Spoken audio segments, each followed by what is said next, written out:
Unë do të përpiqem që ta lexoj sa më shpejt. Mos nolem të elaboroj çështje të caktuara, me shpresë se do të kuptohen drejt të fjalët mia dhe se me rastin e botimit të humbtesave do të mund të shihni edhe referencat e këtij punimi.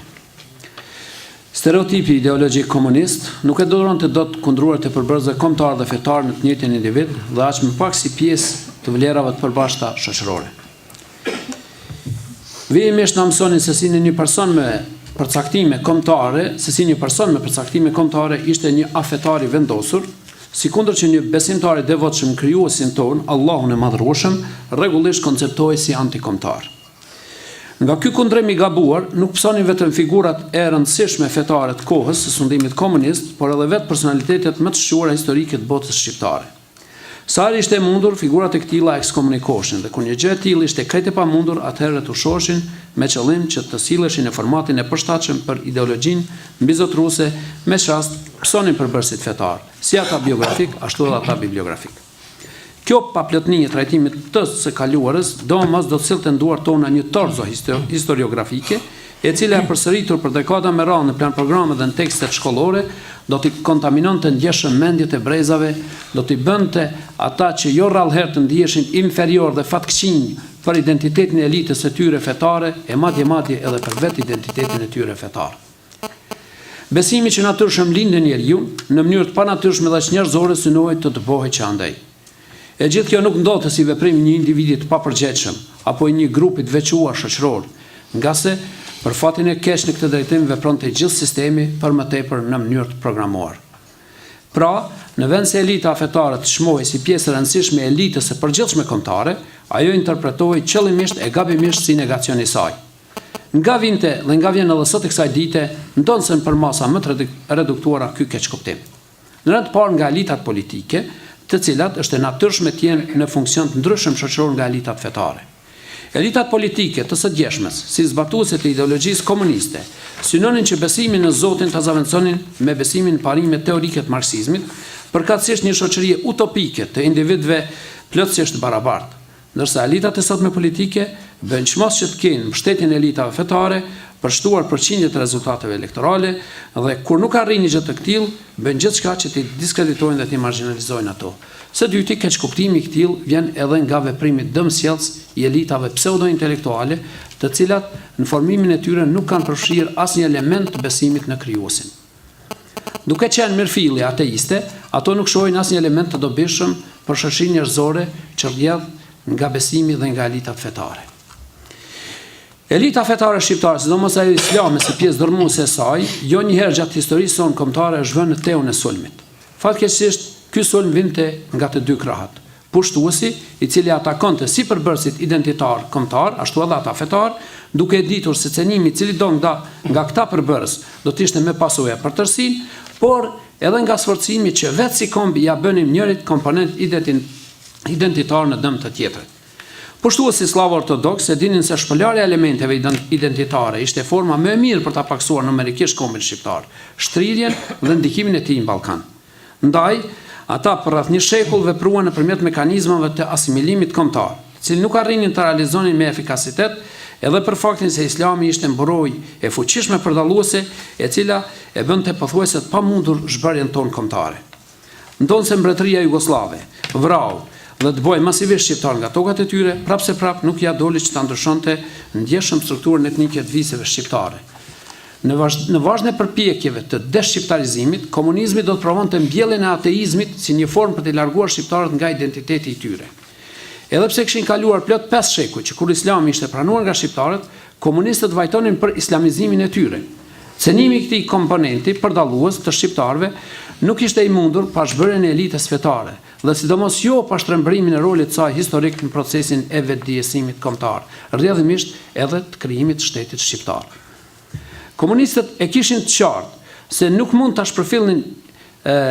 elitën fetare të kohës tyre pa shpërfillur fillimisht kontributin e çmueshëm historik të kësaj elite. Kjo bëhej me çdo çmim duke minimizuar rolin e prizve fetare në proceset historike dhe ngjarjet madhore sikurse janë lidhja shqiptare Prizren, lidhja e PES, Kongresi i Manasisë, shpallja e pavarësisë, ngritja e përgjithshme institucionale e shtetit shqiptar, luftrat për liri dhe mbrojtjet kufive të Shqipërisë nga mësymet e ushtrive alate slavo ortodokse e të tjera. Do të ndodhte që figurat qendrore të përfaqësuara nga prizë fetar islam të merrnin rol dytësor duke u zëvendësuar nga figura me fare pak peshë në ngjarjet historike. Një deformim tjetër është edhe ai që lidhet me mospërfshirjen e atributeve fetare që kishin këto personalitete, ndonse i mbanin me krenari si pjesë të identitetit të patjetërsueshëm të tyre profesional e moral. Mirë po historia përbënte vetëm një dimension të këtij shtrëmbimi të kontributit të përfaqësuesve të elitës fetare, nga se një qasje edhe më rigide në plan e përfaqësimit pasakt vlerave të saj shfaqet në krijimtarinë artistike, sidomos në letërsi, si forma më komunikuese, më e pranishme dhe kuptohet më me ndikim në formimin kulturor dhe njohës të anëtarëve të një shoqërie. Letërsia e realizmit socialist, veç mas llojet narrative, më vonë edhe arti filmik, kanë krijuar një stereotip për sa i përket personazhit të prisit fetar, veç mas të atij islam. Në veprat e kësaj periudhe, elitës fetare i rezervohet tipi personazhit negativ, që përmoste veçantit më të errta shoqërore dhe sidomos ato të botës shpirtërore kulturore të njerëzit. Duke e paraqitur një përfaqësues fetar në këtë frymë denigruese, realizmi socialist i drejtim letrar synonte që të lexuesit të krijonte një perceptim plotësisht negativ për besimin, fenë dhe gjithçka që lidhej me këto vlera të shoqërisë njerëzore. Është e kuptueshme që nëse paraqitej kështu, kjo elitë gjithashtu do të kishte të pamundur çfarëdo pjesëmarrje në jetën kulturore shoqërore të kohës, edhe pse kishin pasur në periudhën paraprake pendas shqurat, letërsisë, filozofisë, të dijes, të teologjisë e tjera, cilët ishin të denja për respekt si autor vlera shkombëtare. Kujtojmë vetëm faktin e njërit prej tyre që në periudhën paraardhjes komunizmit në pushtet kishte shkruar dhe botuar mira faqe kontribute të disciplinave të ndryshme, i cili jo se nuk mundi ta avionte punën e tij të çmueshme, por si i shproncuar, i ekskomunikuar si autor, i internuar si familje, madje edhe duke hequr keq për bukën e gojës, ngryste në pleqëri ditët e fundit të jetës së tij. Fjala është për Hafiz Ali Korçën, por me pak dallime këtë fat e patën edhe penda të tjera, sikurse janë Hafiz Ibrahim Dalliu, Babali Tomori, Hakish Arofi, Ibrahim Hasnai e tjerë.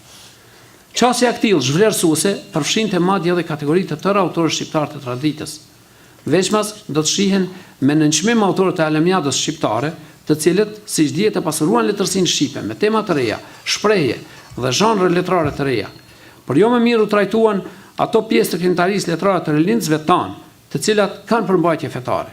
Ky stereotip paragjykues dhe jo shkencor ka bërë që letërsia shqipe të ketë pamjen e një strukture të gjymtë, të cilës paradoksalisht i mungojnë pjesët që në të vërtetë ka dhe me të cilat do të krenohej çdo letërsi. Pavarësisht nga lloji i kontributit, duhet thënë se elita fetare, përfaqësuesit e saj, janë pjesë e rëndësishme e elitës sonë kombëtare në të gjitha fazat e zhvillimeve për shqiptarët. Besoj që më në fund ka ardhur koha që pa paragjykime ta njohim rolin tërësor të Mederrizit, primer Prizrenit, kryetarit Komitetit Kombëtar të Lidhjes Shqiptare të Prizrenit, pastaj Haxhi Zekës, Vebi Dibrës, unë po i kaloj përmend vetëm emrat e tyre, Hoxha Kadri Prishtinës, Mullaj Idris Xhilanit dhe sidomos rolin e jashtëzakonshëm që kanë dhënë prisit tanë fetar dhe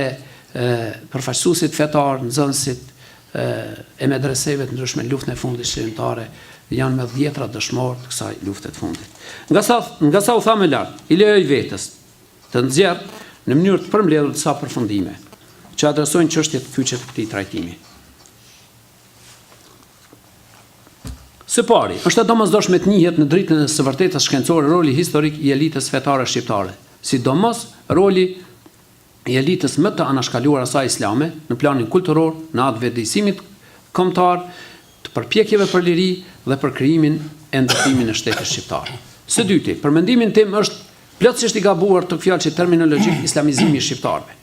Si formulim paragjykues që nënkupton imponimin e islamit ndër ne, pra si formulim që bie ndesh me pranimin e natyrshëm të islamit nga pjesa dërmuese e shqiptarëve, si një fakt historik e kulturor.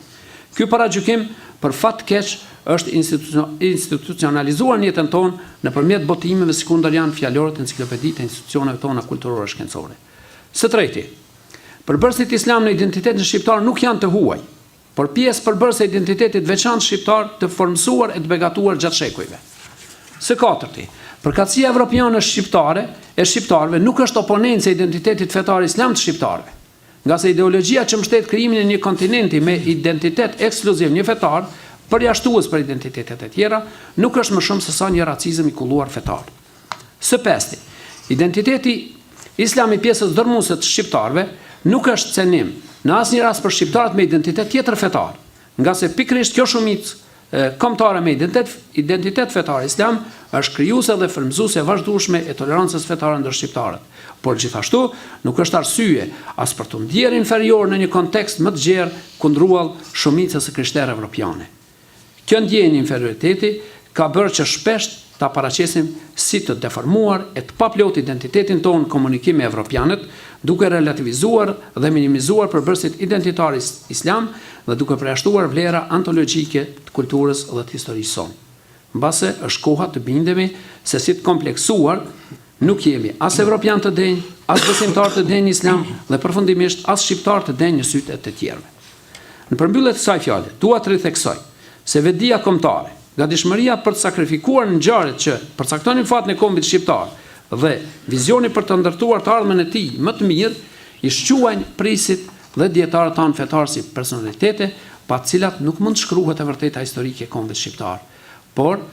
as edhe të paramendohet e ardhmja jonë si komb. Binomi fe a dhe, përveç se fryti vetdijes e intelektualëve për ta konceptuar të pacenuar tërsinë tonë identitare, është reagimi natyrshëm ndaj sfidave që na presin si komb në rrugën e zhvillimit e të integrimit, në të cilën kryedetyrë e jona mbetet ruajtja shtërsimeve të veçantive tona tradicionale, kulturore, kombëtare e fetare. Ju falenderoj.